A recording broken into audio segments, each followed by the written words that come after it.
All right, hello guys. Welcome back. We're back to doing another scene by scene analysis of the episodes. Boy, oh boy, do I need a haircut. I'm used to getting them like every 2 weeks, and now it's just doing its own thing right now. And yeah, so we're talking about episode 2 in today's live stream.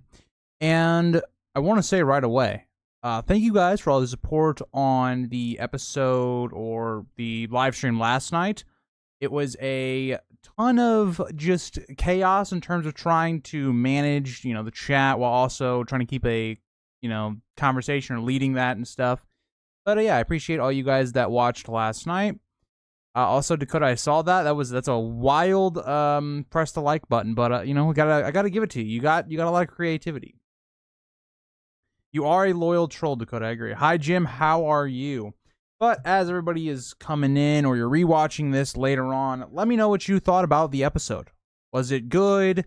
Did it maybe disappoint? I think for the most part, I've seen it be very positive for this episode. I have seen a couple of people, a little disappointed maybe by certain things. But for me personally, I'm going to answer the question of the title right away in this stream. Before we start breaking down each individual scene and all that, I thought this was probably the second best episode that Ryan Condal and the House of the Dragon team has put out so far.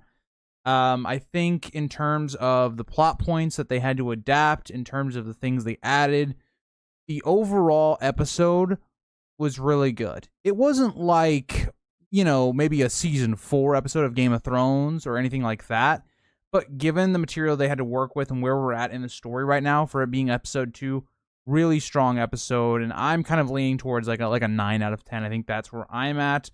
But hi Ryan, how are you? How are you, Ghost? Best episode yet? I'm on the fence. I think episode 8 from last season was a little better. Just in terms of the impactful moments, the emotion in that episode specifically with like Viserys's death. Him having one last stand for Rhaenyra and saving her, even, Rhaenyra in that episode and Daemon in that episode. All the main players had some role in episode 8, and I felt like, we were building towards that moment, and that was the big episode, which is weird, because given the first season, I would have thought right away that episode 9 would have been the big episode, or episode 10, and they were good, but they weren't, the thing. They weren't as good as they could have been. I'm here before Larissa and Ashley. So who's the GOAT mod? You bring up a good point. Hello was very, very, very good. I agree. I thought it was great. I think, hopefully this is kind of the level that we're going to get in terms of quality for the rest of the season. I do, know from Ricky, voice of Old Town, he said this was his favorite episode of the first 4. So, take that as you will. But hopefully we're going to be in a good spot.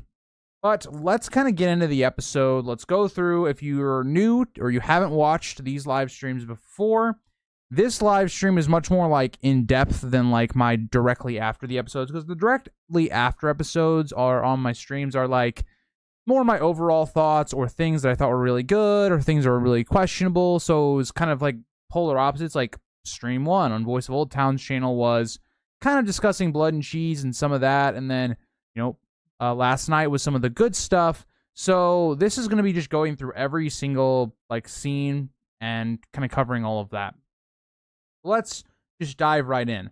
I thought the open to the episode was really, really well done, where you have this chaotic event where the heir to the throne has been killed, somebody is sneaked in and killed a child, and also, you have that child and their head is also missing. We don't see that, of course, which we shouldn't. But, that's basically what's going on. It's all these people trying to figure out who did it. It's basically playing whodunit.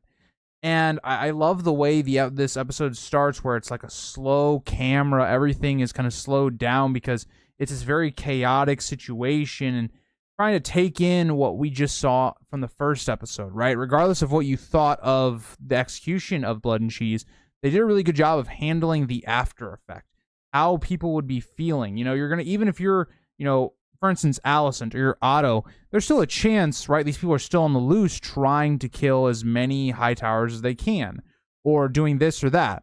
because you just don't know. There's a lack of information. You don't know what's going on. And so I loved that, the way it was kind of being done. And I give a lot of praise to the start of this episode. It takes a while to show how traumatic that event was. And so I really love that. But also, not only that, is I think something we see at the very beginning of this episode and kind of continues throughout, as well as it was a big focus in the first episode, is the idea of grief. Like, how do people react to grief? And so right away in the second scene, right after we get through the open, with people kind of being, all grouped together and being rounded up, we see Aegon destroying Viserys' old Valyria set that had been made, and it was this, beautiful thing, and he's just in so much, pain. He's just destroying it all. And it kind of is a really symbolic moment as well for the story, because, with Viserys' reign, it's said to be one of the most, peaceful, everything is kind of going well for the crown outside of the line of succession. But it's a very peaceful time, right? And for Westeros, they haven't seen a civil war or a war in, a number of years, right? About 100 years up to that point. Jaehaerys' reign plus Viserys' reign. And it's kind of like that peace breaking. This is the last straw, right? Where now both sides, in terms of, Blood and Cheese and Luke's death, have lost a person on their side that they really cherished. And so it's that breaking of the talking time is over. It's that one thing that leans Aegon to one side over the other. Whereas, yes, maybe Aegon wanted action in episode 1, but he was able to listen to other people because he didn't have like this big emotional moment to turn him to going to action. And so I love the way they played with that in this episode, and they kind of show right away. Also, just, the actor who plays Aegon does a fantastic job in this episode of really showing someone that's super young, who is someone that does not have the proper outlets to, give off his grief and emotion to. Because even in this episode later on, when we see Aegon and he's breaking down and he's in tears, there's no one there to comfort him. He doesn't have that. His relationship with his sister is quite bad, and a lot of that is probably his fault, but also Helaena being someone that's quite different, and him not understanding how to react or how to interact with her. I really liked the way they started this episode and focused it in on what the big part of this episode is going to be for the Green Council. As we end out this scene, he declares war, as he's just publicly screaming to everybody that he declares war. It's kind of that moment that breaks it. Let me go back to chat, because I went on a little bit of a spiel right there. I wish Daemon told her the truth that she was named heir just because of her instead of ambition. Wait, I'm kind of like struggling to see what you said. Hold on, Ryan. Let me deconstruct this. Okay, so I get what you were saying now. I just had to reread it, Ryan. Yeah. I think Daemon could have said more, but I also think at the time Daemon is in a weird spot because he doesn't want to completely sever his tie with Rhaenyra, because without Rhaenyra, he has no real support or claim to power. And so it's one of those weird moments where I think that we could have gone further into that, but I don't think we needed to. It's something that we could always save for later.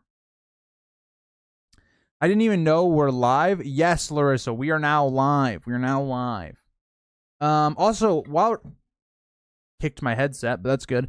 Also, while we have a little lull in the action, before we, get further into scenes, I will say I'm going to be changing up my live stream schedule and my video schedule, because it's like when you live stream and you also have a video go out on the same day, it hurts your video, because the live stream, regardless of how well it does, it affects how your video does. So I'm actually moving around my stuff. I'm going to have 2 streams on Sunday. I'm going to do a preview stream before the episode comes out, so that'll be our normal preview stream I did on Friday, and then I'll also be live after. So I just wanted to put that out there. And then instead of having a Sunday upload, it'll be like Thursday, Friday, Saturday uploads. I think for Otto, he's going to have an arc at Highgarden, which means we could see the Tyrells. It gives his character more to do than in the North. I agree, right, Goes? I thought that was a good change. Because the problem with, like, Otto, for instance, is in the book, after the moment we're at in the story, he just doesn't do a lot. So it gives him a lot of focus. And I do agree. I thought that was a good moment there. For a moment there, I thought I was going to be wrong that he was actually going to go see Daeron. That does not seem to be the case, just because it seems like the actor hasn't even been cast yet. But yeah. We had people last week saying to stop spoiling. So if you're here and haven't watched the episode, there will be spoilers. Yeah, I don't know really what to say. I mean, the title kind of says we're going by scene. So if you haven't seen the episode, of course don't watch. I don't know what else needs to be said there. We just got to use a little bit of our brain power, but, you know. I think this episode made Blood and Cheese better, in my opinion, seeing the aftermath. I mean, yeah, I think they handled the aftermath of Blood and Cheese well, but I don't think that changes my opinion of Blood and Cheese, right? Because I think they saved all the emotion for the after the episode, so then that episode kind of looks bad. It's like, for instance, it kind of feels like this. It kind of feels like if we had the Red Wedding episode, the Reigns of Castamere, episode 9, end on, like, right as Robb gets shot, or something like that, with the crossbows. It would feel really weird, because it's like you don't see the emotional payoff to it until the next episode. Like, that's kind of how I feel about it. Like, all of these moments where you have, like, a character like Alicent breaking down crying, like we're going to talk about in the next couple of scenes, it should have been done better, in my opinion. See, Ghost, I can judge Blood and Cheese just based upon the fact that I understand where they were going with it. As soon as they did the changes, I kind of understood what they were doing with it. And I do want to address something, because I saw Red Team Review make a video on this. And they kind of used a cop-out excuse that the reason they didn't do the book version of events was because of legal stuff or things like that. Like, there's only certain stuff that you can show or have kid actors in, which makes zero sense to me, in my opinion. Like, you're literally still having... Nothing changes in terms of you just don't show the kid getting killed, of course.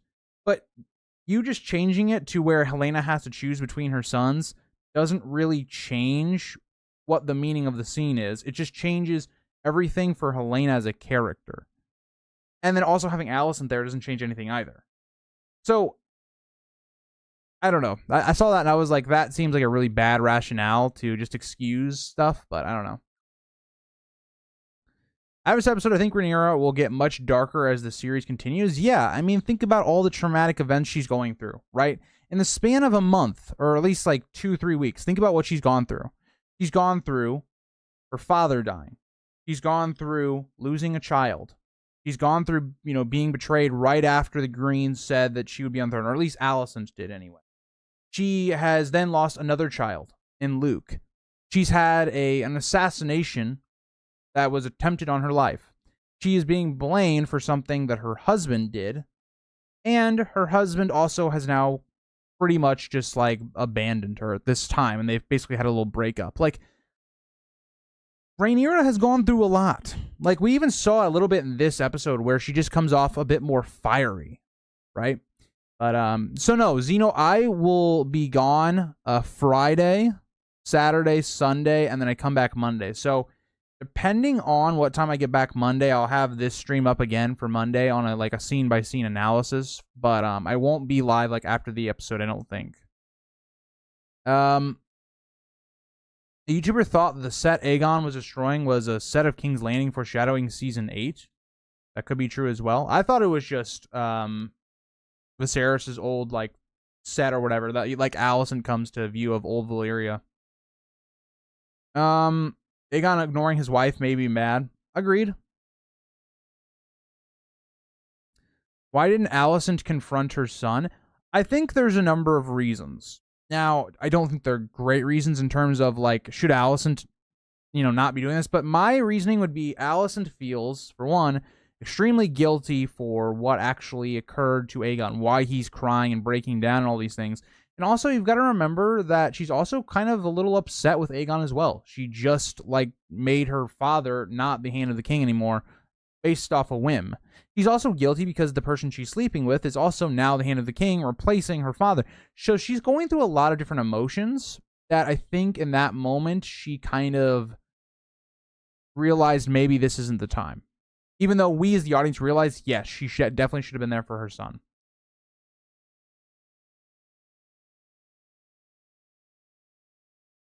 The episode was good, a bit weaker than the first. See, I don't agree at all on that take, but I'd love to hear your reasoning. Because to me, I think the big moments were executed way better. They made way more sense. There was more tense building moments. And I think what this episode had that, why I liked it so much is it was more of a character study of all of our characters.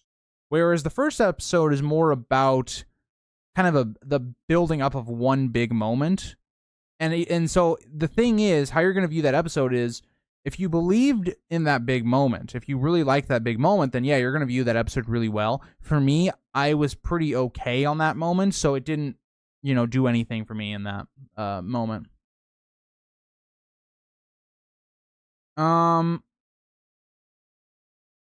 I thought when Daemon got mad at Rhaenyra but you know what's great though is that they did a little bit of visual storytelling. When Daemon gets pissed off and he gets up to confront Rhaenyra, you notice how Rhaenyra flinches back, right? So there is that abusive relationship that you can see just by Rhaenyra's movements. You can see that she is still kind of scarred by when Daemon did choke her. So yeah, I think that's part of it as well.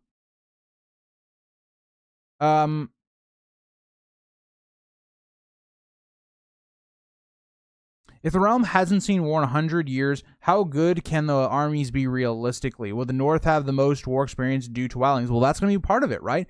There's not a lot of people in Westeros that actually have, military experience. That's why, so much emphasis is put on Corlys and Daemon, right? Because those two characters were at war for years. Now, the show, it didn't really portray it that way, but that's how the source material is. They were at war for a very long time.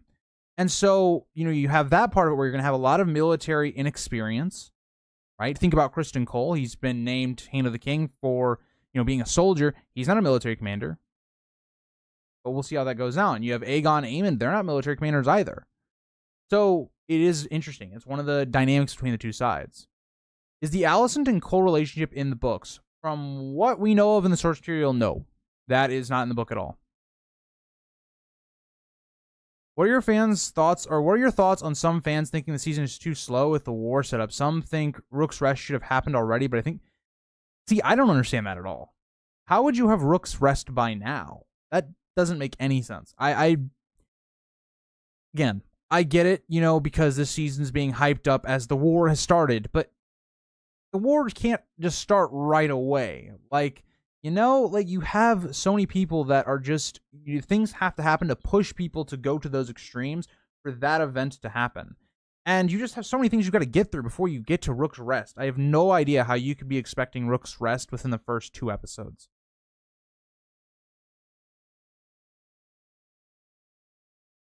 Maybe, Arya, maybe.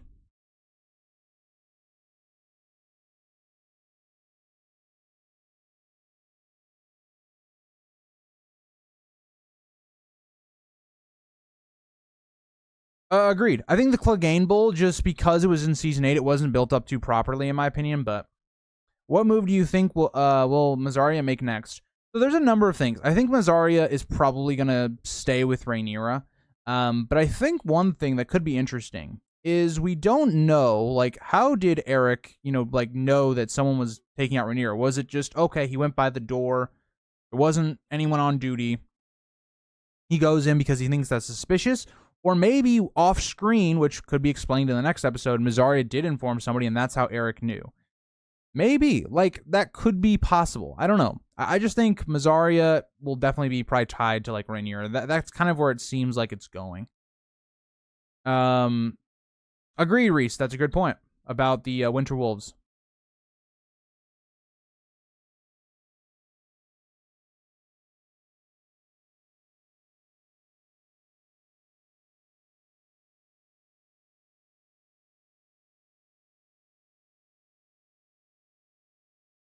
Random thought, but how do you think Daemon survived Vhagar's fireball last season? Could be just they're immune to fire like Daenerys was. I don't know if we're gonna say that's what we're going off in the show, because that is part of the show canon, so maybe they could do that. I'm not sure though. That's a good question.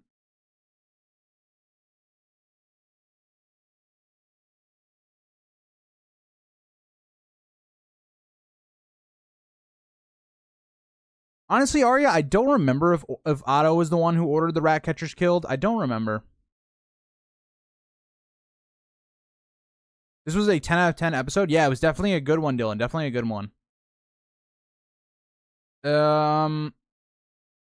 See, that's what I thought. That's what I thought, Ghost, that it was Otto who ordered 100 cats to replace them. But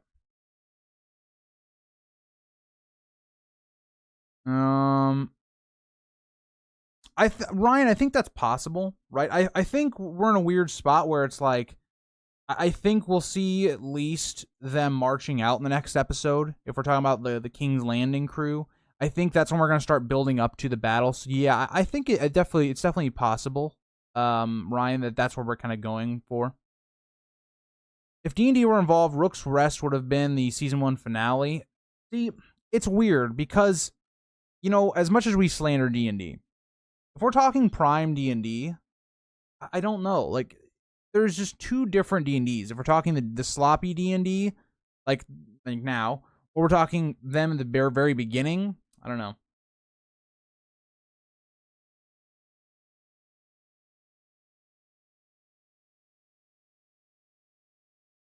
Would you say House of the Dragon for now is as good as season 1? No, definitely not.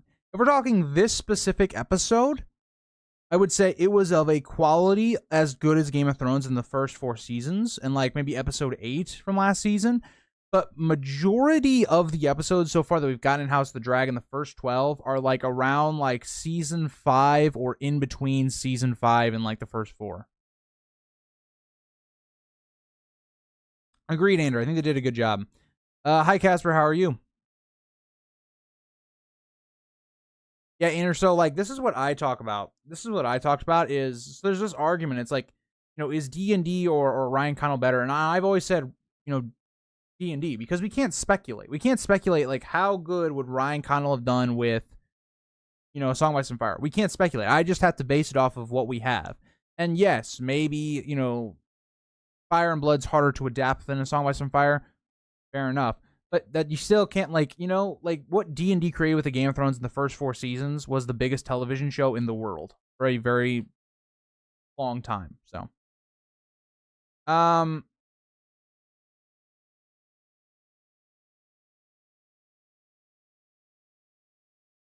right, so let's move on. I was trying to keep up with chat, but we're only on scene 2, guys. So we gotta get it going here. All right, so scene 3, we just kind of have like Aemon walking around and he finds a coin. It's not anything crazy. We only get 2 scenes of Aemon in the entire episode, but yeah, nothing crazy. Just Aemon's kind of walking around. Season 4, we see, or not season 4. Scene 4, we see Alicent and Otto discussing the murder and how they can not be shaken by this. It's really just Otto trying to already start to manipulate the events, using this to be a good thing, using the public's perception of them be better than Rhaenyra's, having people, think about, hey, wait, should I go for Rhaenyra? She just, had ordered a murder of a child, right? So that's kind of what this scene is for Otto, and then for Alicent, it's more like her just being overwhelmed with guilt because of, the things she's done. She literally says the gods punish her for her sins, and she's thinking about, what happened during Blood and Cheese. She's thinking about all the events that have led up to this. Think about episode 1 where she's lighting the candles. She's someone that's kind of in her guilty phase where she's feeling all of those things. But she's very human because in one scene, she'll see, she'll feel all that guilt, but then in the next, she doesn't learn from it. She doesn't, okay, let's stop sleeping with Criston Cole. She gives in to those temptations. And I find that really a compelling part of Alicent's character, even if I did have an issue with, her scene in the first episode during Blood and Cheese, but I still like the idea of what they're going for. We then get to the small council directly afterwards, and really this is kind of just Aegon lashing out. He's, asking Criston Cole where he was, and he's asking where all of his small council were, and how did this even happen? And it's really about kind of that, where Aegon wants action. He wants people found and killed. He wants to start moving and attacking Rhaenyra and wants to kill her, wants to get revenge.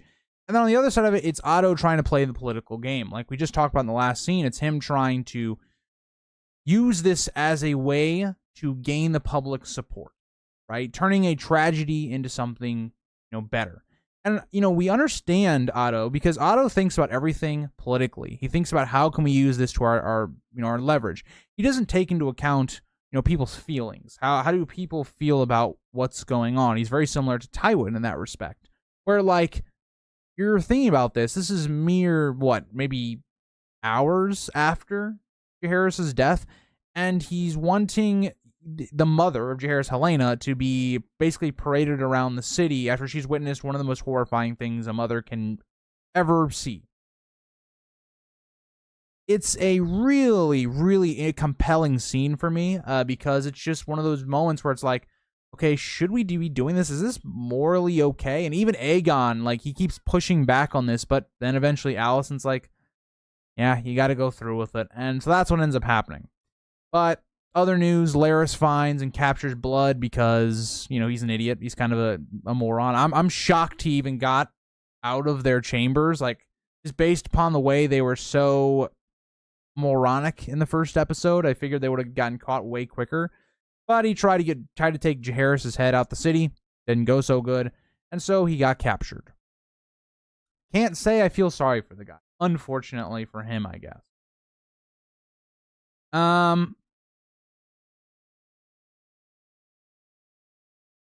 History is easier to adapt than an incomplete story. I get what you mean in terms of the later seasons, right, Dakota? But in terms of, like, the actual Song of Ice and Fire story, so, like, season 1 to theoretically, like, season 6, they didn't really do a good job of season 5 and 6, but theoretically, you have, like, written dialogue, you have plots that are going, pretty much exactly what happened. Whereas, like, Fire and Blood, you don't know exactly what happened. You don't have dialogue for, what characters said or what are the exact personalities of things going on and all that. Olivia Cooke, this episode was the best yet. She definitely did a really good job in this episode. I think she did a very good performance. I think my favorite performance from Olivia Cooke was probably episode, is it 7 or 6 on, I think it's episode 7. When Daemon and Rhaenyra marry and all that stuff happening on Driftmark. I think that was probably my favorite episode for Olivia Cooke. Do the showrunners have enough material for House of the Dragon, or do they need to wait for Fire and Blood 2 so it won't be the same? No. So, let me put it this way. Everything that they are taking on in terms of the Dance of the Dragons, I'm not talking about stuff going forward, they have all the source material they need to finish this. Now, with that being said, the problem is, certain plot points, and this is more, I think, like the first 2 seasons. Like, a lot of the build-up stuff is kind of the stuff where it's like, it's not clear onto exactly what happened, so you have to figure out what happened, right? So Ryan Condal, the writing team's got to figure out, okay, what do we believe happened in Fire and Blood? But as the war goes on, I mean, battles happen. Like, you kind of know a lot of what happened. Maybe some other stuff's a little bit, sketchy that you kind of have to come up with or take one of the stories in the book. But yeah, they have everything laid out. Like they're not having a Winds of Winter issue. Where were you, Aegon, since you went to play the blame game? Yeah, fair enough.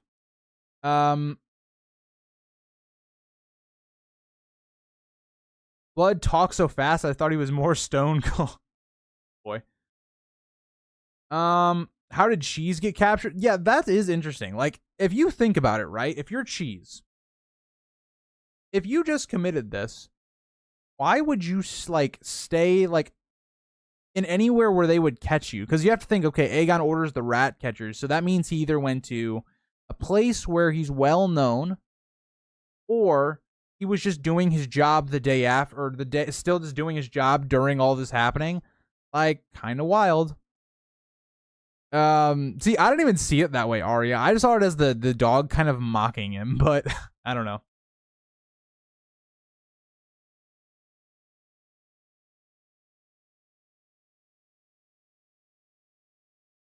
Andrew, I do think that's a legitimate criticism of House of the Dragon. That some things, like, are not built up to over, multiple episodes. I think that's a fair criticism. Like, Fire and Blood is pretty much a 1-episode arc, right? So I think that's a legitimate, problem that you might have with House of the Dragon. You should definitely give Fire and Blood a chance. It's not for everybody, but I personally really love it.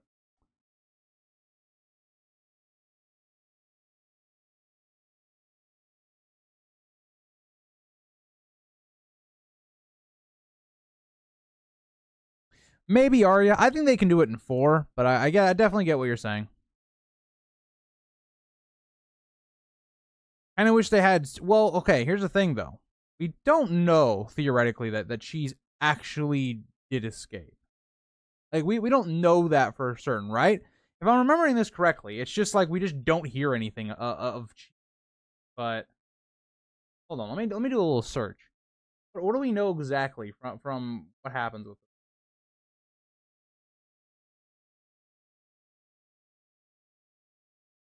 Yeah, so we don't know anything about Cheese, like I thought. We don't know, like, okay, he wasn't found, but he also could have been just like how the show did. He could have been one of the rat catchers they hung. It kind of actually feels weird that he would escape, and then it was nothing ever was like heard of him again. Yeah. Moving on. Let's move on. So, at this, Alicent then has to convince Helaena to do this whole royal progress thing, which is just like, it's such like a heartbreaking scene because it's like Helaena has just gone through this horrible, miserable thing, and then you're also going to put her out of her element, right? Helaena does not like to be. She's not like this public appearance, really good with the common folk type of queen. She's kind of more reserved. She's kind of staying to herself type of character. And you put her in this situation where she's going to be surrounded by common folk, all these things. And so it leads to, I think a really interesting kind of the way that they did it, where you have Aegon who's going down to confront, Blood and, either killing him or at least severely injuring him. I don't know if Aegon actually killed him or it was, I hit you and then I'm going to come back and hit you some more at some point or something, but it wasn't made that clear. But you have that, and then you also have Helaena also throughout this sequence where she's just slowly breaking down. She's slowly having this panic attack as more things happen. It feels like she's just being surrounded. I thought it was one of the best performances of the episode was Helaena in this episode. I think the performance, the way the camera work was, the way the visuals, the audio was, it really gave you that feeling of what a panic attack is like. And I love the way they did this scene. I thought it was really, really well done. And, Helaena just like clutching her mother at this point. It was just heartbreaking outside of just like what's going on, right? Your dead child is in front of you, being viewed by the entire city. And also, like, you can visually see that the head is sewed back onto the body. It is a really just not a great scene. It just paints the picture more that Otto Hightower cares more about politics than he does about his family. That's made quite clear. It's made clear throughout all of season 1, really, as well, with like his relationship with Alicent. But not great. We also have Blood, who he doesn't even. He's like, he just sees Larys and he's like, "All right, I'm telling you everything. I'm not getting tortured today." But still doesn't go that well for him. And so all of this kind of gets the desired effect for Otto, right? Otto wants Rhaenyra to be the blame for this. It goes to Rhaenyra hearing this news of King's Landing that everybody's blaming her, and even her small council seems to question this, that like maybe she did do this. It was kind of an error of her ways type situation. And Rhaenyra is not very happy with this, of course, and says it wasn't her at all. And, we get a nice little wink to something else. So Jace asks to fly Vermax to kind of, help scout out, watch King's Landing to make sure there's no retaliation attack. Same thing like that Aemond was doing with Vhagar in episode 1. And she shoots this down because Rhaenyra doesn't want her children in any type of way of being able to be killed again and all that stuff. And you also got to think about, Jace and his relationship with Luke and where his mental is at. Last episode we just saw him breaking down and all that stuff. So it was a nice little moment where we don't see a lot of Jace in this episode, but it was just a nice like moment there as well, because it kind of foreshadows events going forward as well. And she realizes as she looks to Daemon that it's him. He's the one that did it, and that gets us into their big old argument. Their argument was probably my third or fourth favorite sequence of the episode, probably. I'd say it's probably my third favorite sequence of the episode, because it's really just everything that's been building up between the two characters just being put all on the table, right? Daemon, has been lusting after the throne, not being able to be ordered around or not be the person in charge. And him being very selfish and lying to Rhaenyra, and Rhaenyra herself realizing, that she was being groomed, and the situation of which they married was quite weird. It was Rhaenyra being completely desperate. She was being boxed in, and she thought that her uncle was the only way that she could get out of it, and that she could never trust him. And then it just comes all out right here. I love the way that this was done. I think it's very helpful, I think, for Daemon's character, because we haven't really explored why he does things, or why does he just lash out. I think a scene that comes to mind, the Stepstones, where he just kills the messenger out of nowhere. They're outside of like Daemon and Viserys' relationship. We haven't gotten much with Daemon, and so I think this was a good first step to trying to get to a better character development for that character.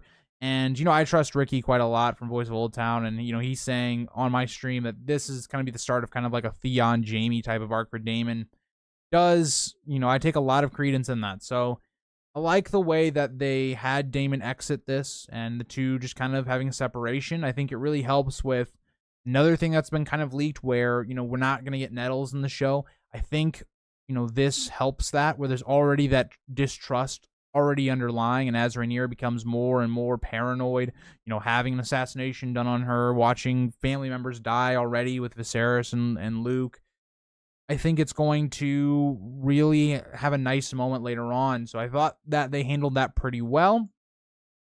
I don't know about you guys, but yeah.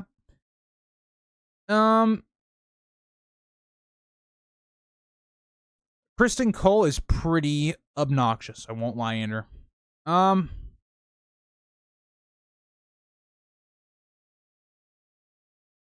This episode made me dislike Criston Cole even more. Yeah, and that was definitely the intent. Criston Cole is definitely the bad guy of the Greens. So, yeah.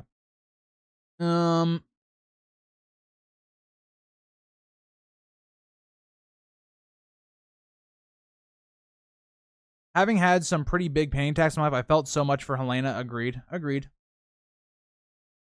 I never thought we'd see a character less resilient than Theon. No, it is what it is.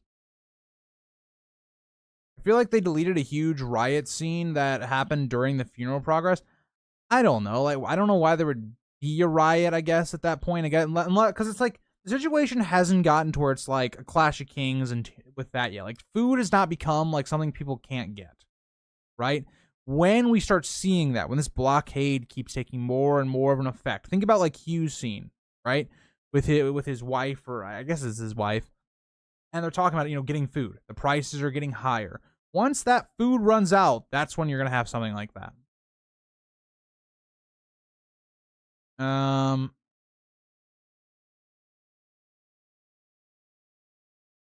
Rhaenyra comforts her grieving son while Alicent walks away from her grieving son. Agreed. The I miss Luke line broke me. It's definitely a good line.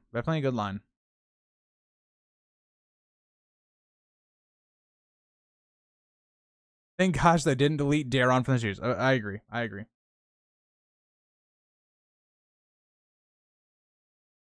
Yeah, I'm kind of with Andrew on this one. I don't think it's like Joffrey level, where Joffrey was like, he was this really privileged kid that kind of got, he didn't have a good father figure. Cersei kind of allowed him to do whatever he wanted. He was a spoiled little brat, and he was just like an evil dude, right? Cole is just like, you have those issues from the first season where he was probably the worst main character of season 1.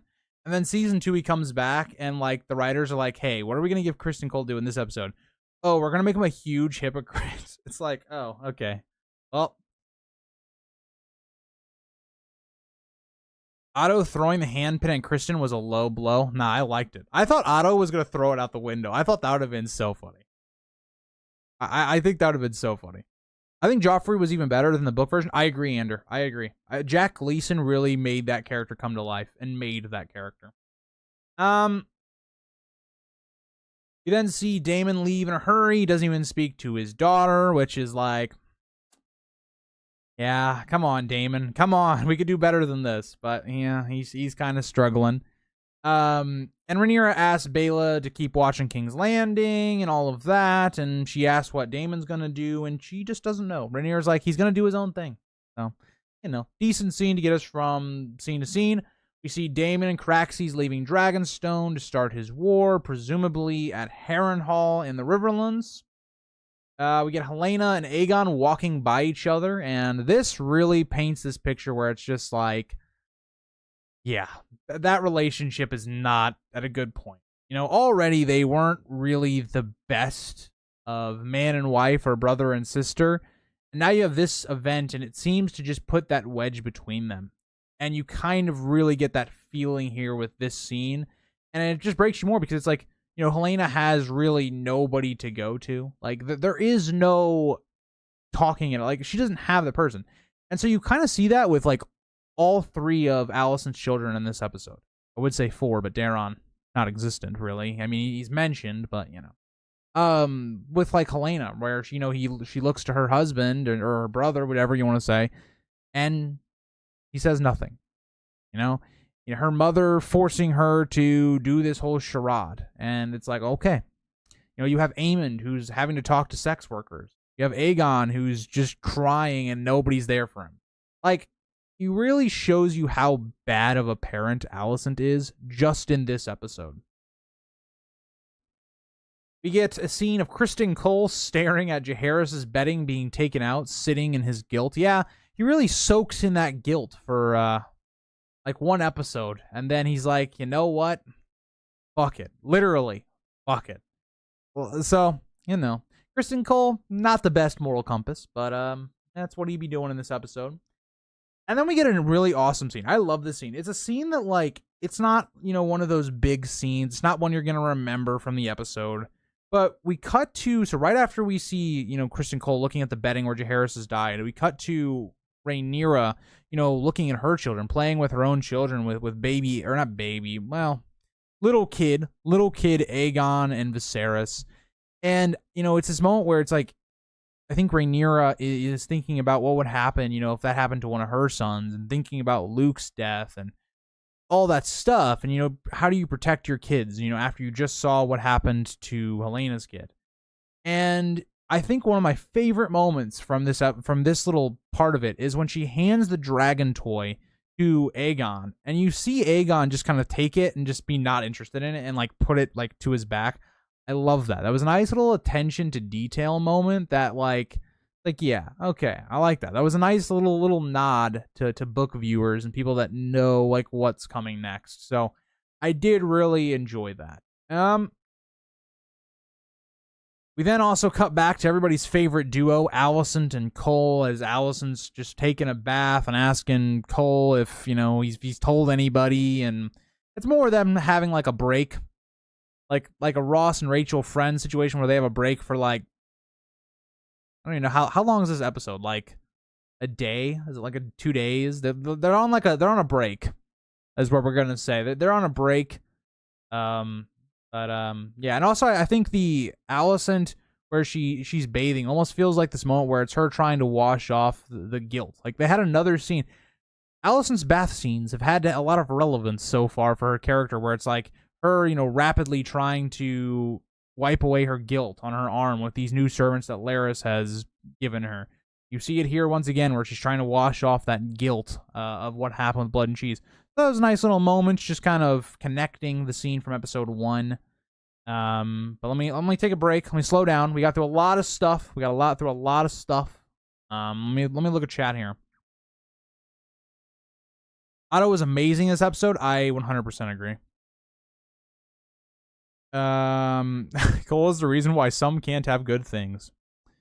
What can we say? Women are just attracted to them toxic men. That's all I gotta say. I hated book version Joffrey less. The series made him better, unlike some other stuff in the books. I agree.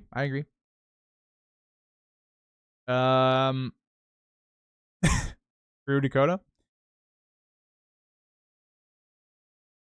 They really had Cole or Criston interrogate Cargill about where he was when Jaehaerys died. Yeah, a lot of projecting going on. I don't think we'll see Daemon and another team with Rhaenyra until episode 7 or 8. Yeah, they're definitely going to have a little bit of a split for now. Forget Daeron. I want to see his dragon. Forget Daeron and his dragon. I want to see Aegon's dragon. Is there no therapy in King's Landing? There's no therapy. Absolutely not. Hi, Ashley. How are you?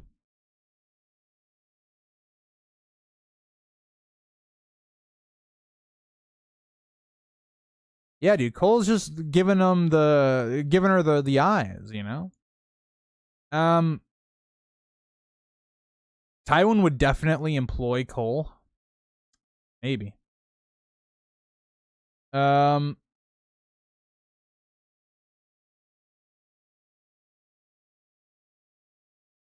sure how I feel about Saint Rhaenyra. In the first 5 episodes, it looked like she was going to be closer to the book version. Yeah, I've kind of had this feeling from season 1 too, and we're slowly getting there to the Rhaenyra of the books, where she's more of like, she's more of a fiery Targaryen. She's not been that at all in the book. She's been very much a Daenerys kind of lookalike, and we're starting to get to Rhaenyra, but yeah, Arya, I mentioned that in stream last night too. I really loved that moment with Aegon, or little Aegon and Rhaenyra. It was one of my like little moments where it made me there's not a lot of moments where like I feel like when I'm watching like an episode where I'll actually smile at something. That was one of those moments where I got a little smile on my face. I was like, I liked that. It was good. They better make Aegon's dragon beautiful. I agree. Agreed, Reese. Well, that's the thing. There's been no, like, if you want to go back to one of Anders' points, we haven't built up to Sunfire at all. We haven't, or that relationship that Aegon and Sunfire have.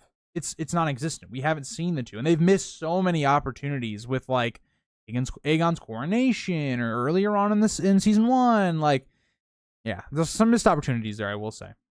Criston Cole is the fuckboy of A Song of Ice and Fire. Of course, Ashley. Of course. Who's he gonna have sex with next? Huh? Who would you say is the best fighter in House of the Dragon? We know in A Song of Ice and Fire books, Jaime, Barristan, Arthur Dayne are the best. And so in House of the Dragon, probably like Criston Cole and Daemon. And probably Aemon. Or Aemond. Not Aemon. Need my boy Sunfire? I agree. Alright, let us move on. So, we then see what Andor alluded to. We get the Cole kind of blaming Eric for, the death of Jaehaerys, which makes no sense, of course. But it's about kind of manipulating him more than it being logical. Trying to blackmail him that he's going to go to the king because of his loyalty and all this stuff. And so, more or less, unfortunately, we see Eric have to go kill Rhaenyra.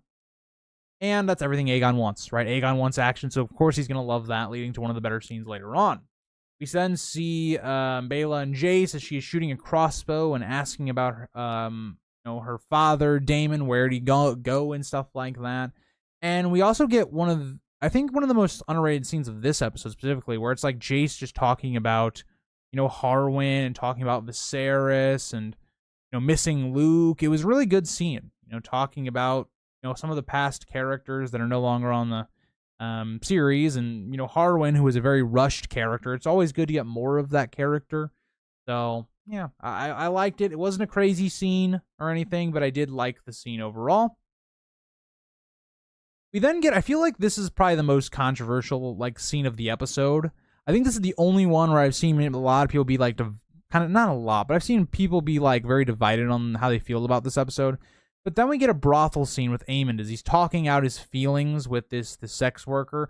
Very reminiscent to season 5 with the Unsullied guy and that other, I guess, prostitute or brothel worker. I don't know. I don't remember what her actual role was in that show.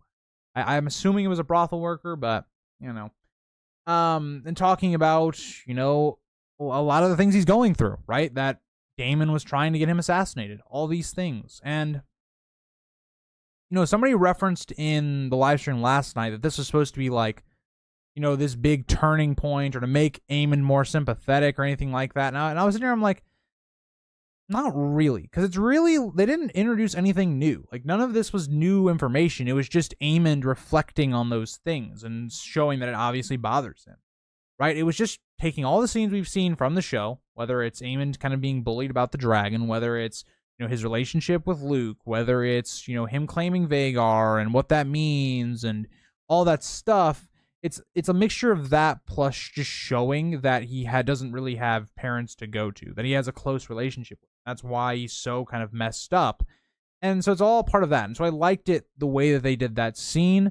I know some people don't like it. Chat, what did you think about Aemond's second scene with the sex worker. One complaint I have about the episode is that they introduced characters like Hugh and Adam kind of randomly. If you're not a book reader, you're just going to be confused. Like, yeah, Dylan, this is something that like my dad as well asked, right? Like when Hugh was on for episode 2, he was confused why we were kind of, or who this character really was, or what his relevance to the story was. And so yeah, I do think that's interesting because it's like for book readers, it's great. Like, because I like to get more of these characters, have them drawn out, but they do kind of feel random, right? Like Adam and Alan, like you understand Alan's relevance, but like then when he goes with Adam, it's kind of like hard to kind of, why are we being shown this when all the war stuff's happening? I'm very interested. I don't know.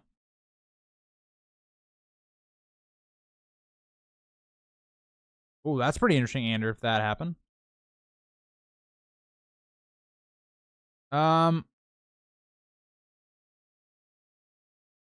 yeah, I think it discounts Sunfire and all the things that go on, but whatever, we'll see.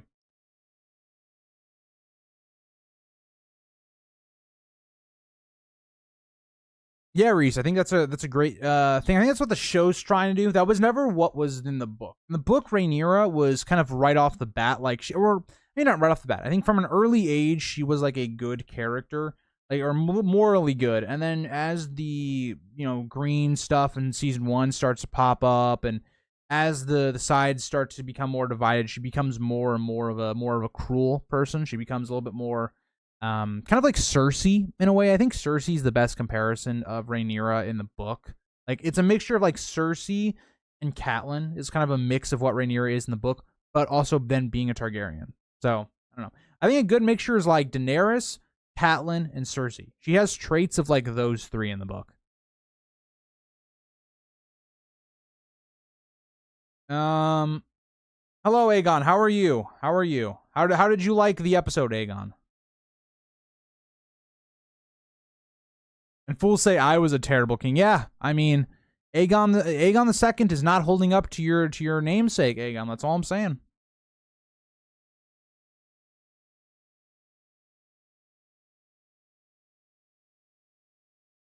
Ashley, I don't know. I don't know. I didn't really look at it like that. I don't know. I do like that, Hugh is being shown. I agreed. Andrew, I don't think it was about House of the Dragon, no.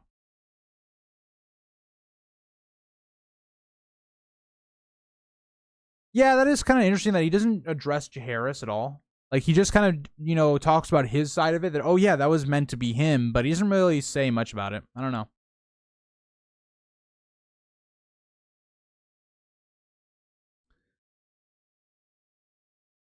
Agreed. Casual viewers think those, like Adam Allen, and that's why I thought about doing, like, a more of a spoiler-free, like, who is Alan of Hull, or something like that, but I don't know, because it's, like, it's one of those things where it's, like, I don't know if casual viewers are going to look that up on YouTube.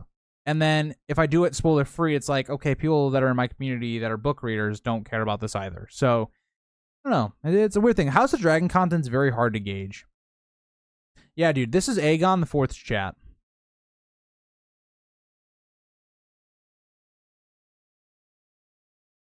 All right, moving on. So as you guys are talking about, we do get a scene with Hugh, which I really love. I actually like this scene because it goes to, like, if we're not going to get Nettles, I like that they're taking some time with kind of the small folk, showing us the people of King's Landing, how they're feeling about these events, and as prices for food are getting much harder to get and all that stuff. I did like that, right? Because it's building up the character of Hugh, right? He seems like he has this sick child with him, and maybe this is his wife, or maybe it's just a girlfriend, companion, or something. I don't know. And now they're struggling through that. And, the king promised to pay them stuff, but that doesn't seem to be happening right now. And it seems like a very low priority right now, so it doesn't seem like they're going to get paid. Shows you how people are struggling during this time, especially in war. War will do that, especially in this, like, time area or time frame in the story. We also get more of the kind of other actors where we're seeing, or not actors, we're seeing more of the minor characters at this time of the story, and Adam and Alan embracing and talking on how Alan saved Corlys and the possibilities of him serving on his ship, to which Alan does not want. It kind of shows a difference between the two characters. Adam is someone that's out for wanting glory and to establish his name, where Alan isn't so much like that right now. He's more content to seems like just to serve and do what he can and staying out of this conflict and war. It's interesting the way that they built that up between the two characters already, because it has a lot of significance going forward. So I did enjoy some of the minor stuff that we saw from the characters that maybe aren't as important as of right now. We also then get to another scene. One thing I will say, the first 2 episodes, we haven't gotten a lot of Rhaenys, which I found very surprising, right? Like, Rhaenys is only in, I think, 2 scenes in this whole episode. She was only in like 2 or 3, and then some of the scenes in episode 1, she doesn't even speak or anything. Like, she has her big moment at the very beginning of episode 1, and then that's kind of it. Like, so I don't know.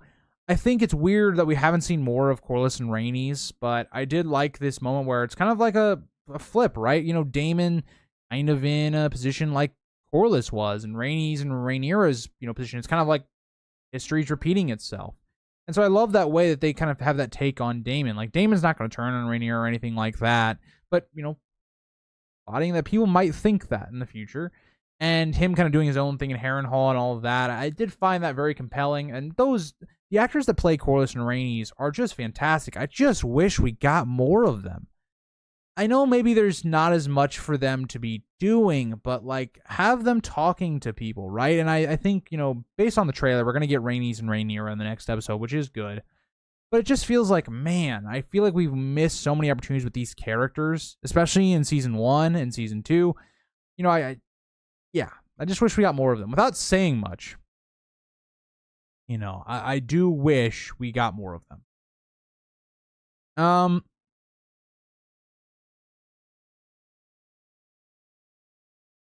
Grease, every time I make a good point, all right, move on. Hey. Dakota, we got to get going here. I can't be here all night. The amount of House of the Dragon and stuff I've inhaled in the last 24 hours, not healthy. Like, you guys, I don't think you guys understand this, okay?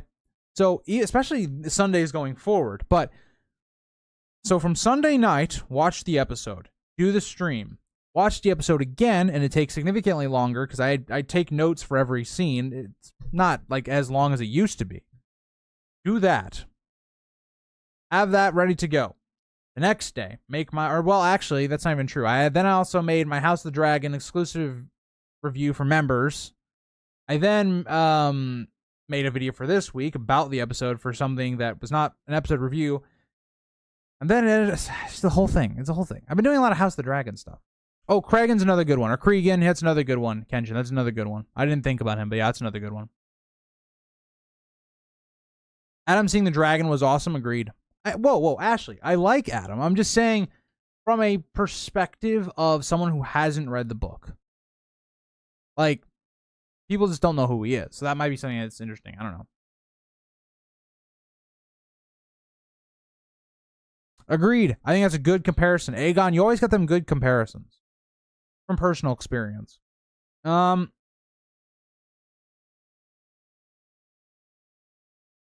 Yeah, Dylan. I'm interested to see where they go with Hugh, because they built up a lot of stuff that's not present in the book, so I'll be interested to see where that goes. But I am a little scared for what could possibly happen.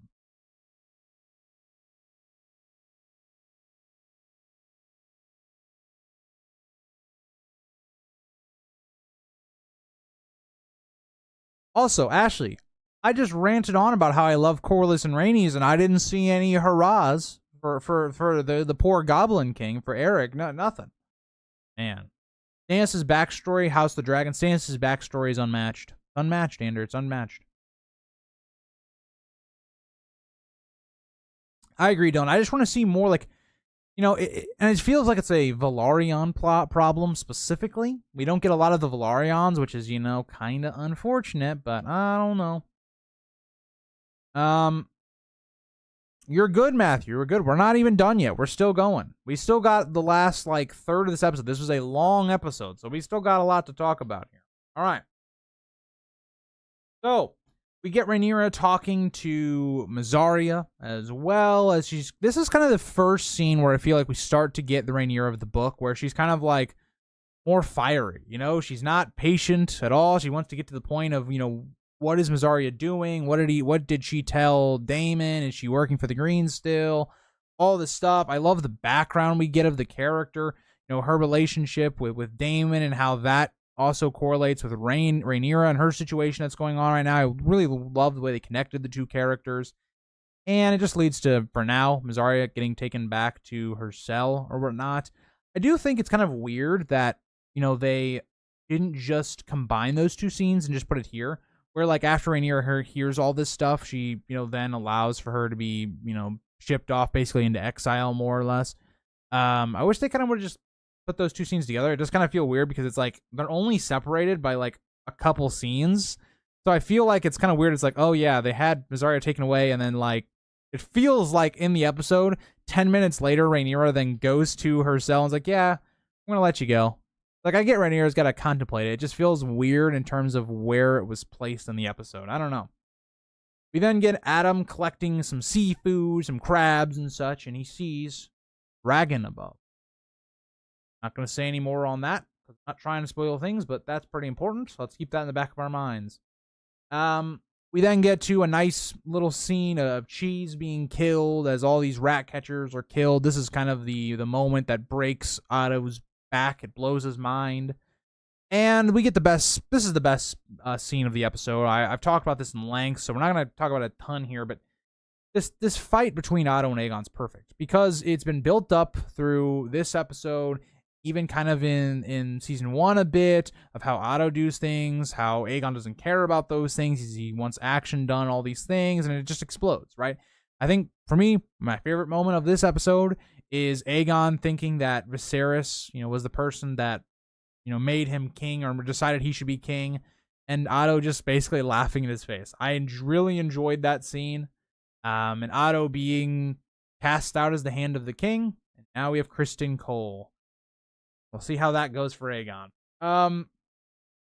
Moving on, we then get, again, like I just talked about, we had 3 scenes. 2 of them were pretty quick, and then we're back with Rhaenyra. She's speaking with Mysaria about her freedom and gives her travel to...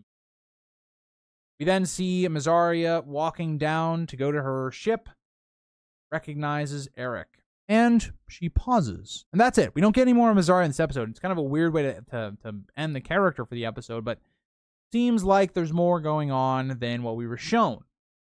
See how that goes in the episode. And that gets us to Eric playing Assassin's Creed. Going around, hiding around corners and trying to be an assassin. Fortunately for him, he's not a good enough assassin. He didn't beat Assassin's Creed, more or less. If he would have spent more time playing Assassin's Creed 2, maybe he gets the assassination done right. But, it's just him gaining passage. He's sneaking about, all that. And before we get through the final moments of the episode, I'll take a look at chat. See if anybody else has got some things to,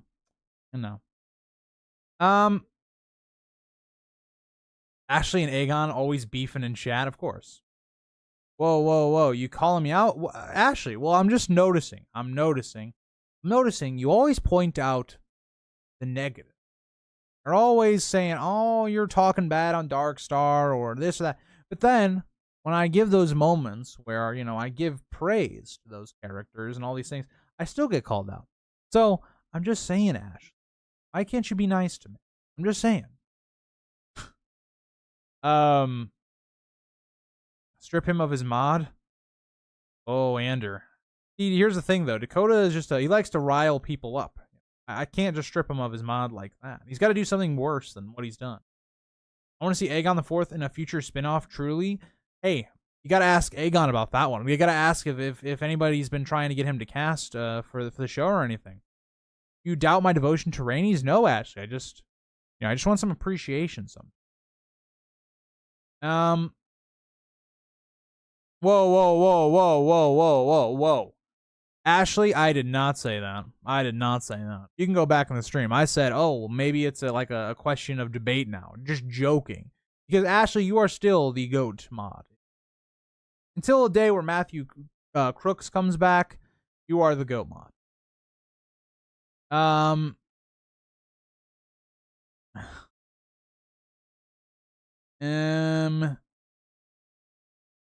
hope we get get tons of time spent with the dragon. Seems like they're setting up big things for you. Agreed.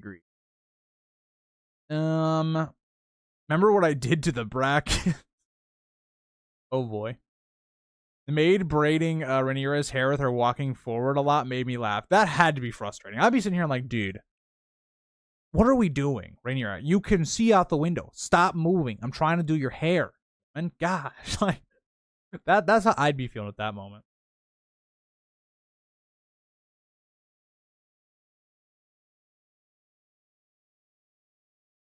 Looks like Ben Blackwood is going to be on screen. Let's go. Blackwood Bracken conflict. We'd love to see it. Eric doesn't have a PlayStation. Yeah. Well, he's got to get his funds up. I don't know what to tell him. You telling me that King's Guard pay isn't getting him enough for a PlayStation? It's also Assassin's Creed 2. You could probably just get a PlayStation 2 emulator and play it on your computer. Like maybe even your phone. You got really, really good skills of hacking and such, but Ashley hates you, Grease. Yeah, I know, Dylan. I know. I can't win. I can't win with my mods. I can't win. Larissa, you're doing goat things. Dakota's just being a little troll like he always is. Because you do talk shit about Darkseid. Well, okay, but I also big up a lot of characters. I had a whole rant in this where, I was like, we need more Rainies, and you didn't say nothing. We gotta have some balance, Gotta have some balance. So there's gotta be good and bad, Sometimes I make goofs, okay? But also sometimes I do good.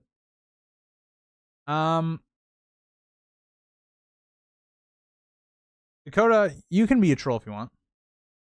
Why did Rhaenyra keep doing that? Maybe she was just trying to get a better view. I don't know. Are we Bracken or Blackwood supporters here? I like the conflict. I like both of them,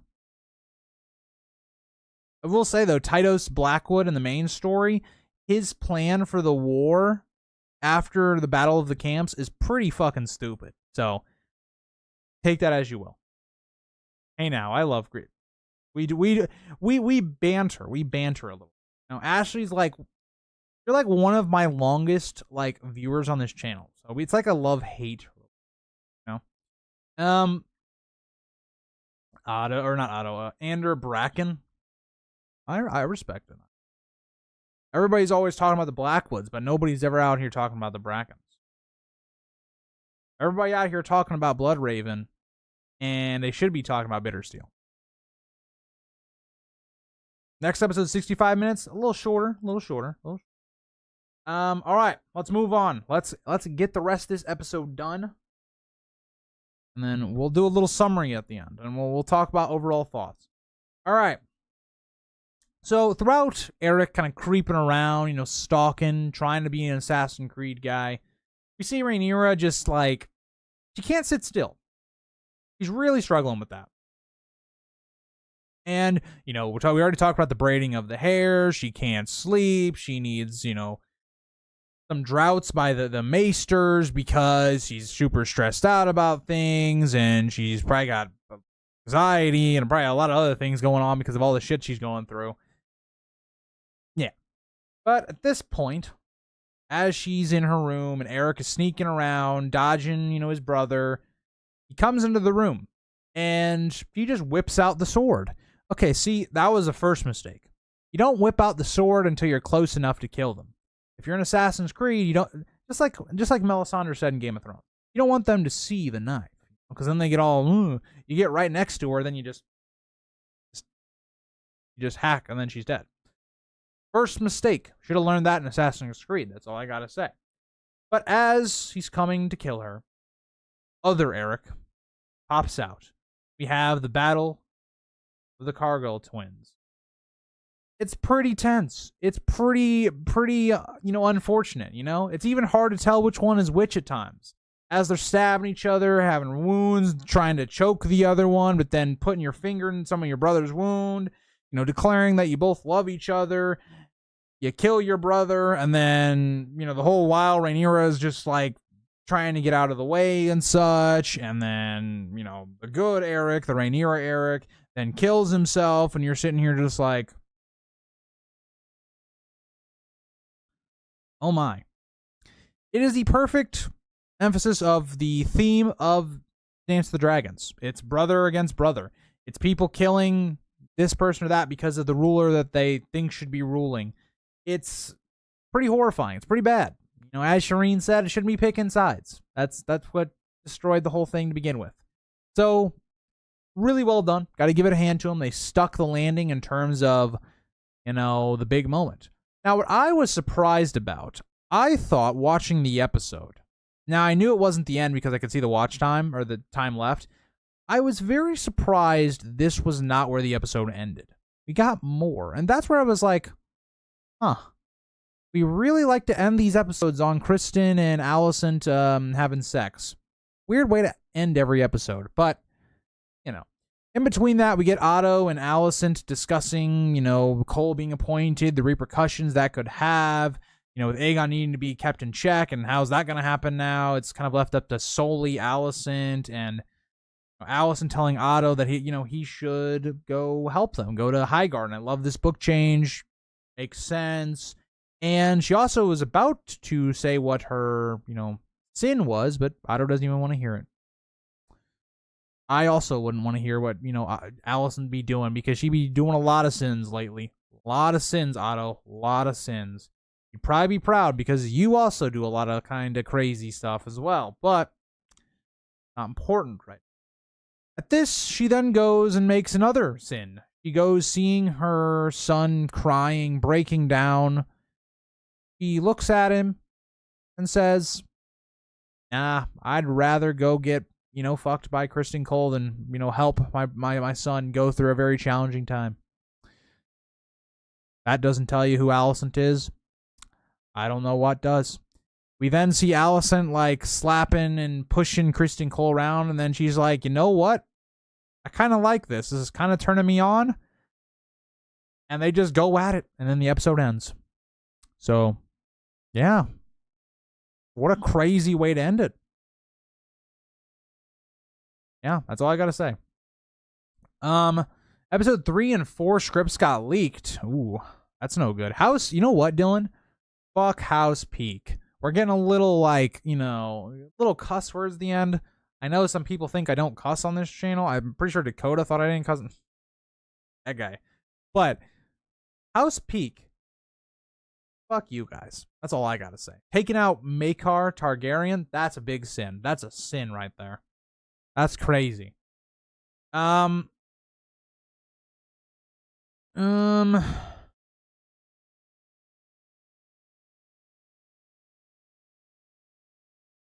was teary-eyed during the twins fight. Yes, definitely an emotional moment. Really well done. I think I've seen 2 or 3 people now say they thought it was underwhelming. I did not get that at all. Believe me, if they went other routes that was in the book, a rumor of what happened in the book, it would have been much worse. Agreed, Matthew. I think it's a good comparison on the fight. Exactly. Should have pulled out a knife. This guy, I'm telling you, he is not cut out for being an assassin. All I'm saying.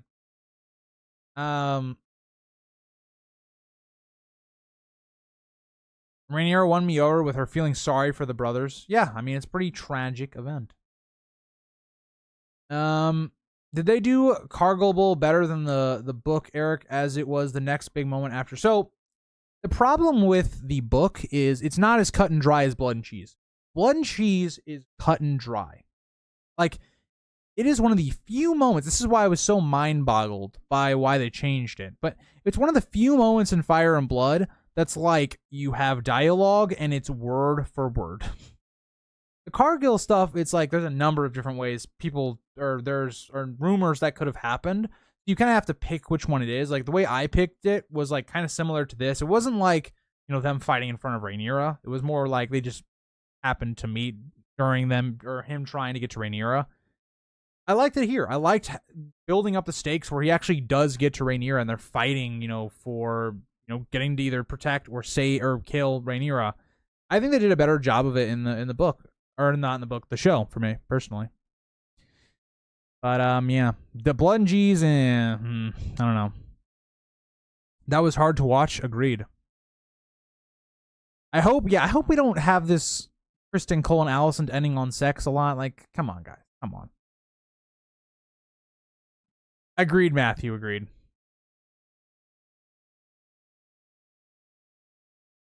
Aegon ignoring Helena on the stairs kind of irritated me. Again, yeah, they just don't have a good relationship. You know, it's not great. It's not great. Dylan, he's gonna have to make do, as Tyrion famously said. Make do. That's all I gotta say. Make do. I'd wager episode 3 ends in Harrenhal. I definitely think we're gonna see some Harrenhal in the next episode. Definitely will be. You don't say the fuck word here, Eric. Dakota, you just said it. Personally, Dakota, I also thought that, Criston Cole and Alicent were gonna have like a breakup this episode. Like, I thought we were gonna end that here because of what happened with Blood and Cheese. But boy, was I underestimating Alicent's moral compass. That's all I'm saying.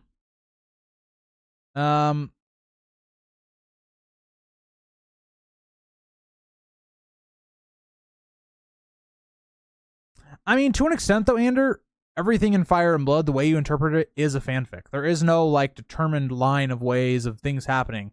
It's just when it comes to, like, Blood and Cheese, it's like, it's one of those moments where it's like, hey, this wasn't one of the moments that we had a bunch of options that we didn't know what happened. It's pretty, like, this is what happened. Like, I don't know. It was just very weird to me. I mean, okay, Dakota, the way I look at it is they have to break up, or they're at least going to end the relationship, or the relationship is not going to keep happening at a certain point. So.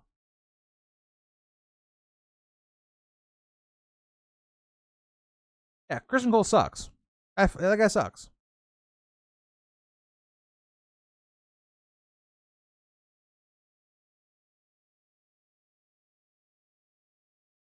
Reese, I don't think so. I think, you have a bunch of big moments in the early episodes to get people kind of locked in, and then you have a couple moments towards, like, the middle and probably the end.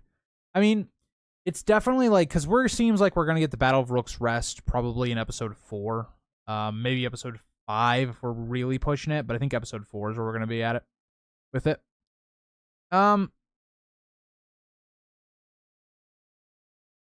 When do we get to the Butcher's Ball? Ooh, I don't know, Matthew Stewart. Matthew, I don't know why I said Matthew Stewart. But Matthew, I'm not sure, honestly. They probably wanted to have their own version of Blood and Cheese with no Maelor. Yeah, that's kind of what it comes down to. Because, like, you can't say it's adapting the Blood and Cheese moment from the book because it's a highly illogical. It doesn't make any sense. So, I don't know.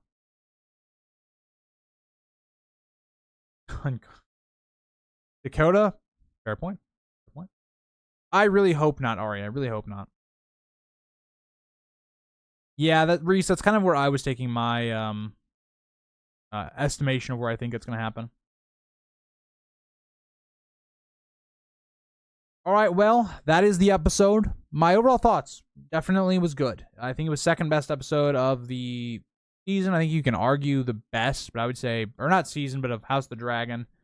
Yeah, I thought it was a really good one. I didn't have a lot of negative to say about it. The only reason I wouldn't say it's like a 10 out of 10 or anything like that is because its big moments just were not as, like, big as it could have been. But I definitely think one of the best, if not the best, of the series. So thank you guys all for stopping in. Also, thank you, Reese. Appreciate you. And I will see you guys either in streams this week or